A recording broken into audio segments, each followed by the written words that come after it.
We are shown an event where many people perished due to some war, and only one guy named Ronan survived.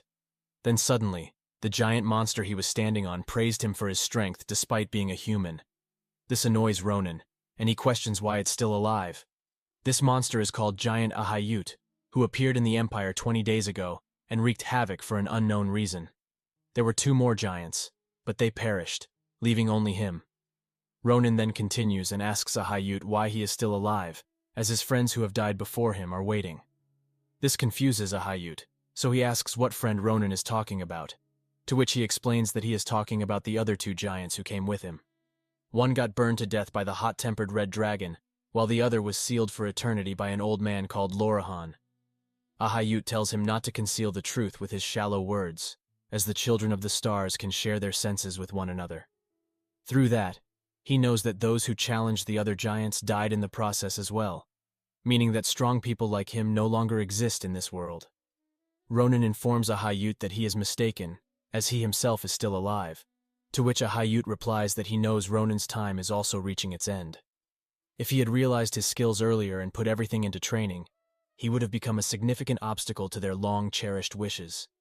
But still, he is a great human being and should be proud. However, in the end, his world will soon be engulfed by starlight and disappear. Unable to continue hearing Ahayut's nonsense, Ronan ends his life by beheading him. Later, as he wanders around the bloody battlefield, he reminisces about the time he joined the army and didn't know anyone, resulting in him becoming an outcast. But one day, he was approached by a guy who befriended him. With this new friend, he started to get along with the other soldiers as well. Now the same friend's lifeless body is lying on the ground, along with the other soldiers. All Ronan could do is question the guy about what kind of pride made him fight until he died instead of running away. He also wonders why the giants, who could deflect the Empire's strongest swordsman's aura, were only affected by his sword. As if it weren't for that, there would be no way a disciplinary soldier would stand on the front line, and these guys wouldn't have died first. Then suddenly he heard a voice asking if anyone is alive. Ronan quickly recognizes the voice and follows it to come across a woman he addresses as Captain Adishan. He is happy that she survived, but notices that she is missing an arm. So he jokingly asks how, as a commander, she could have lost her arm. She also jokingly replies that, as a corporal soldier, he isn't doing well himself. She then asks if Ahayut is dead. Ronan affirms, informing her that he has eliminated Ahayut and his body isn't too far away. Hearing this, she felt relieved and shed some tears of joy while thanking Ronan. Then Ronan tells her that if she is that grateful, can she complete one of his requests, which is the cleanup of the disciplinary soldiers whose bodies are abandoned or buried as per regulation. But could she make sure to treat them well this time? She replies that he should be the one to personally look after them, as he is more lively. And as he was about to say something, he started coughing blood and informs her that he could die at any moment. Adishan asks, if he were to survive, is there something he would want to do? Ronan says that although he has a lot of things he wants to do, the only thing he can think of right now is to attend the academy, as it was his late sister's wish to send him there. But soon, he would reunite with her. Adishan tells him not to give up, as when the rain stops, the search party will rescue them. But Ronan tells her to stop saying these useless things, as it's too late. Then suddenly, the sky clears out, and the rain stops, which shocks both of them. Then the ground also starts to shake, and as Ronan looks up, he sees an entity with 8 wings. Not only that, but there are also countless numbers of winged giants similar to Ahayut. Adishan is devastated seeing this scenario, as 3 giants weren't the end of it, and in the end, she couldn't save this world a 3rd time, leaving only the last chance left. As she was losing her mind, wondering what to do, Ronan yells out to her and tells her to hurry up and use her telekinesis magic to launch him upwards, as his sword can't reach them from the ground. Adishan asks if he will still fight in this situation, to which he replies affirmatively, saying that he can't die while doing nothing, and even if he were to die, he plans on taking down as many of them as possible. Seeing how he is not giving up in this situation, and considering that humans were able to get this far because of him, she decides to choose him. Then she calls out to Ronan, and as he turns around, she kisses him while putting something in his mouth. She then tells him something that he can't understand for some reason, and as he questions what she's on about, she tells him that if they were to meet again, Can he tell her to stop doing anything stupid like this, and instead become a tailor? While they were conversing, the giants were preparing to attack, and as they launched the attack, it caused a huge explosion, resulting in both of them dying. Then suddenly, Ronan opens his eyes and calls out to Adishan. However, she wasn't present, and he wasn't on the battlefield. Instead, he was in a place that he recognized as his hometown, Nimberton, which made him realize that he had gone back in time. Later, Ronan recalls Adishan's words and realizes that they were true. Earlier, when she put something in his mouth, she informs him that what he had just swallowed is an orb that turns back time. Using it, she, who was once a mere tailor, climbed to the position of Grand Commander. Although the orb allows a total of 4 time reversals, she has already used it 3 times. So she decides to pass the last chance to him, believing that the key to preventing the end of the world is the ominous power that allows him to slay the giant. She suggested that he train hard and sharpen his abilities, and in order to do that, he should attend the Filian Academy, where many outstanding individuals gathers. Back in the present day, Ronan is confused about whether it's a dream or not. If it's not a dream and he really came back in time, what is he supposed to do by himself? While he was contemplating the situation, he quickly realizes that if he really came back in time, he might be able to meet his deceased sister. Later, as Ronan heads home, he notices a group of people bullying a guy by hanging him upside down in the trees, but the guy isn't hanged by a rope. Instead, magic is used, which shocks him because such a valuable ability is rare, even in the battlefield.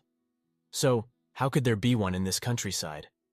Meanwhile, the pink-haired girl who was using magic to hang the guy wonders how long they will continue this, as something bad might happen. The guy begs them to stop, as he doesn't have any more money due to his mother's expensive medicine.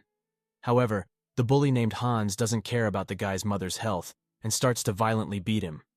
He then calls out to the pink-haired girl named Asel and tells her to lift the guy to the top of the tree. Asel refuses, fearing that she might make a mistake and cause the guy to fall. Hans then threatens her, saying they will hang her with the guy if she doesn't comply. This situation makes Asel wonder if it was wrong to learn magic, as she just wanted to show that she was good at something too. She decides to tell them to stop, but is too scared to do so. Then suddenly, Ronan hits Asel with a tree branch, telling her to stop, as the guy will die at this rate. This causes the magic to wear off, and the guy falls. This made Hans angry, so he rushes at Asel, questioning why she stopped, to which she replies that she didn't stop on purpose. Ronan then approaches Asel, telling her to ignore the trash and questions about where she learned the telekinesis magic. Asel informs Ronan that she learned telekinesis magic from a grimoire that she bought from a peddler. This surprised Ronan, as Asel had become this skilled with a cheap grimoire, and while he thinks of a way to catch up with the giants quickly, he hears the sound of a sword unsheathing, and as he looks behind, he sees that Hans has taken out a sword and is angry at Ronan for ignoring him. Then he rushes to attack Ronan, who easily dodges his attack with the help of his battle sense that he learned during his time in the disciplinary soldiers. Hans believed that Ronan had simply gotten lucky, so he demanded that Ronan kneel and beg for forgiveness, saying that he might spare his life, or he'll go after Ronan's sister. As Hans was about to say something vulgar about his sister, Ronan snapped and attacked Hans with the tree branch that cut off his ear. While Hans screams in pain for losing an ear, his friends are shocked to see someone cut an ear with a tree branch. Ronan then calls out to them, telling them to leave together with Hans, or they'll end up like him.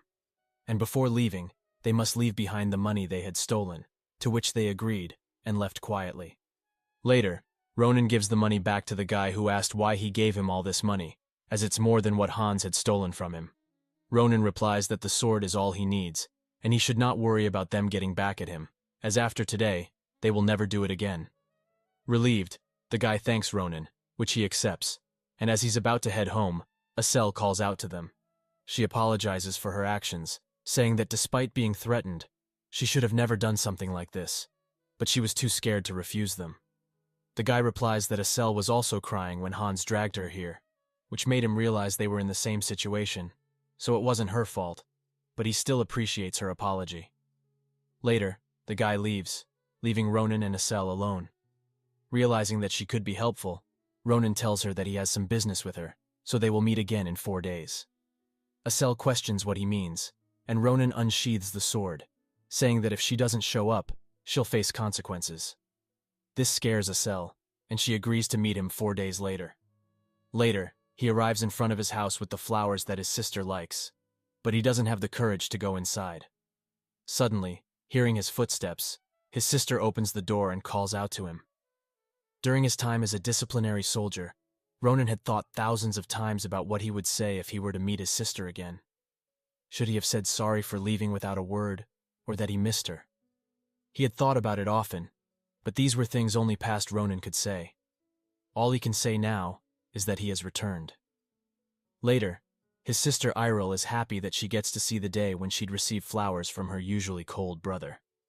Ronan then inquires about her age, saying that he had forgotten it, to which she replies that she is 22 years old, which means there are 10 years left before the giants invade the world.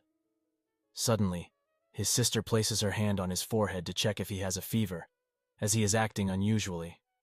Seeing this, Ronan thinks that she is exactly as he remembers her to be, bright, kind, and warm, which makes him want this moment to last forever.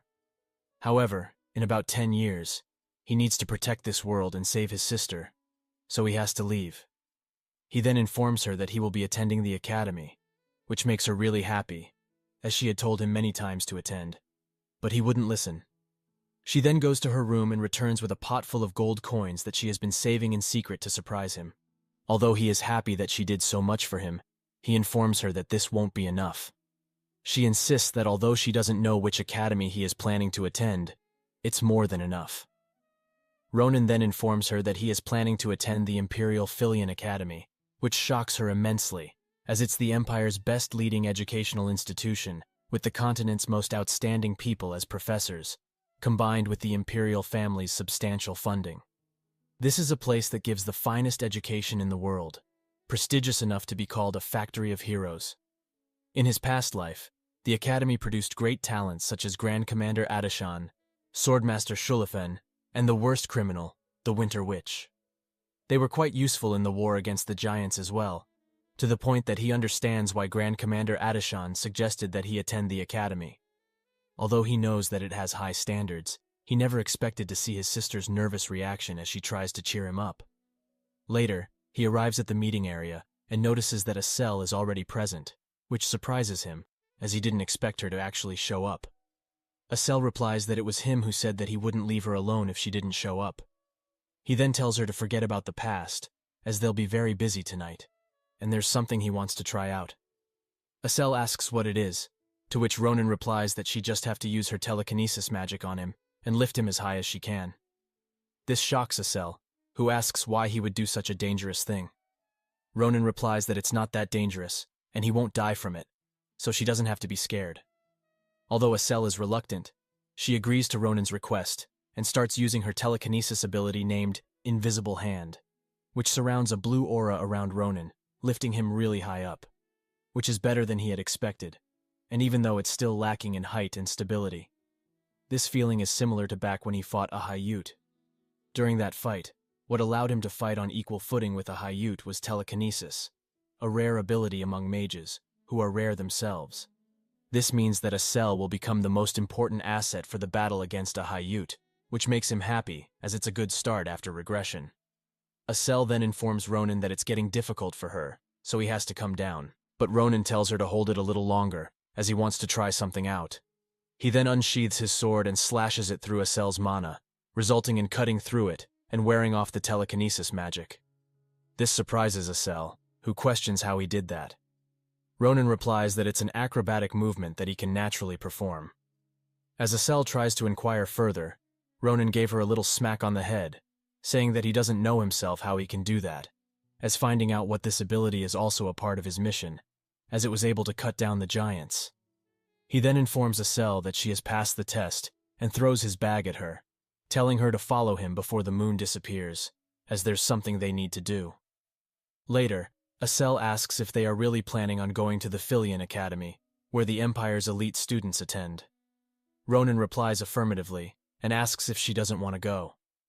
Asel replies that she wants to, but she is different from Ronan, who is talented in martial arts, while she is cowardly and timid.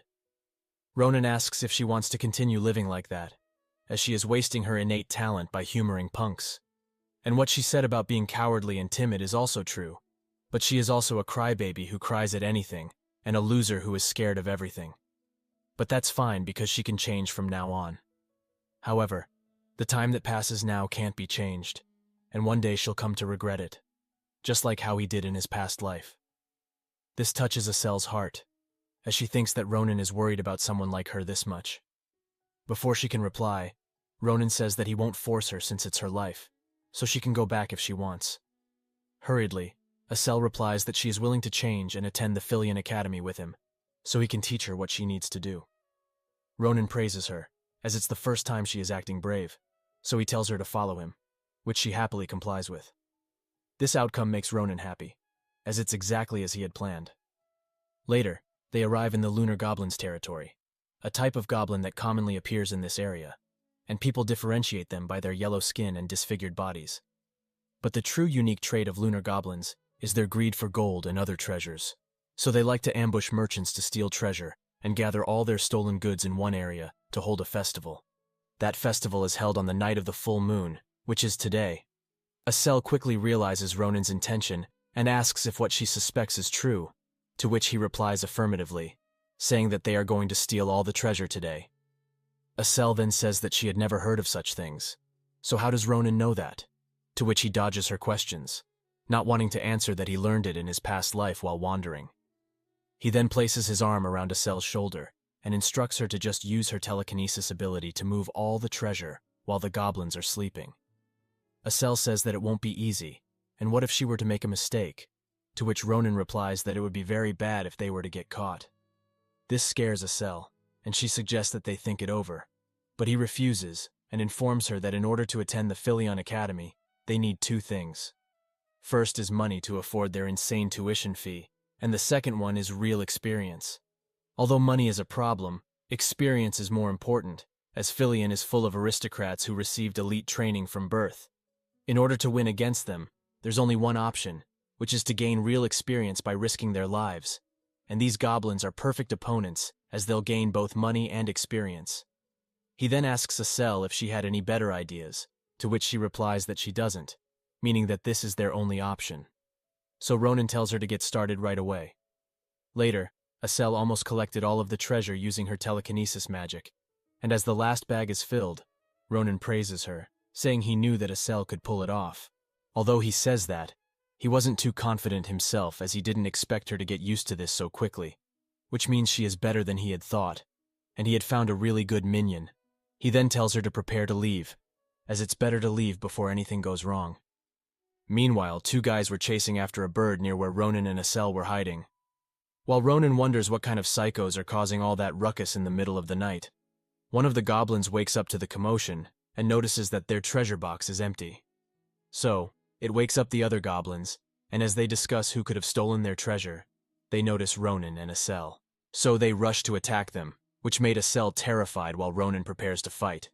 She then suggests that they throw the bags and run, but Ronan refuses, as they won't be able to pay the tuition fee at the academy. Ronan then inspects his sword and realizes that it is made from cheap material, and with this weight and hardness, it'll withstand maybe 15 attacks, and there are about 30 goblins, so it'll be enough. As the goblins draw near, he swiftly unsheathes his sword and easily slays 3 goblins at once, with 27 more to go. Later, as he eliminates the last goblin, Asel wonders what she had just witnessed, as Ronan easily beheads 3 goblins in one strike head-on. As the other goblins rush to attack, Ronan simply disappears while eliminating the goblins and appears before the last goblin. Ronan then asks if she would continue to space out like this, to which she apologizes, but Ronan tells her not to. Instead, he tells her to pack up their things as it's time to return home. Later, when they were heading home, Ronan feels tired, while Asel feels tired from carrying a heavy bag. He wonders whether the reason his muscles are sore just from fighting some goblins is because he is still growing. So he decides to go through hard physical training when he gets home. Asel then asks Ronan about the commotion that had happened earlier, to which he replies that he doesn't know either. But he plans to make sure that they pay for making things difficult for him. Just then, someone shoots an arrow at Asel, which Ronan barely manages to catch. This terrifies Asel, and she questions where the arrow came from. Ronan then looks in the direction from which the arrow was shot and questions the two guys who they are. One of the guys pretends to have mistakenly attacked them, saying that something was rustling in the distance, so they thought it was a monster. Although they act apologetic, they were clearly staring at Ronan's bag full of gold coins. So he tells them to quit their nonsense and reveal who they truly are. Then one of the guys starts to approach Ronan while introducing himself, but quickly takes out a dagger and rushes to attack while calling themselves Caliboro. Ronan easily blocks the attack by grabbing the guy's hand and punches him in the chin. Then the other guy rushes to attack as well, but Acel notices him, so she uses her telekinesis magic to stop him. After praising Acel, Ronan takes the dagger from the guy's hand and uses many quick slashes to cut the guy into pieces, which shocks Acel, and she asks if the guy is dead, to which he replies affirmatively, saying why would he let a person who tries to harm him live? They are also from Caliboro, a group that does every crime possible, making them the Empire's most evil group. If it wasn't for him, her organs would have been harvested, and she would have been buried secretly. So knowing what they do and letting them live is a crime. Then suddenly one of the guy's bags started to levitate and move, which shocked both of them. As Ronan tries to open the bag, Acel asks if it's a poached animal, to which he replies that it might be possible. Then suddenly something swiftly got out of the bag, which turned out to be a bluebird. Acel was amazed to see the bluebird, as it is her first time seeing one. Ronan then notices a shackle around the bird's leg, which he quickly identifies as Caliboro's poaching shackle.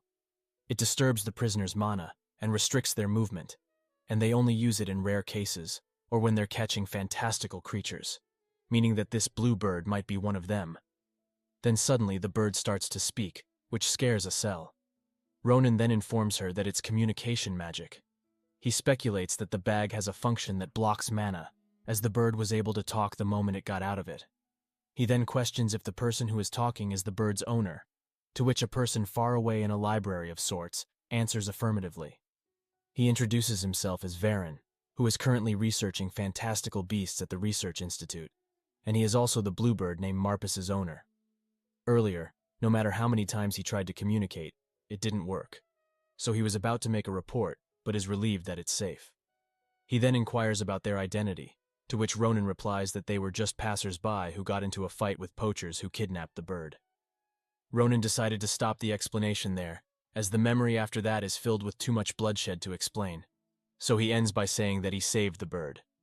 Hearing about the poachers, Varen was shocked and says that he had speculated that this might happen, so he is hugely indebted to them and asks how he can repay them. Acel informs him that he doesn't need to repay them, but how will the bird return, as it seems like it's really exhausted from being chained up. Ronan then asks if it will be able to fly if he were to take off the shackles, to which Varen replies that it will be able to, as it's a dream bird that has a great homing instinct. Ronan then unsheathes his sword and slashes at the shackles, causing the shackle to be shattered into pieces. He then tells the bird to go back to its owner and stop making him worry.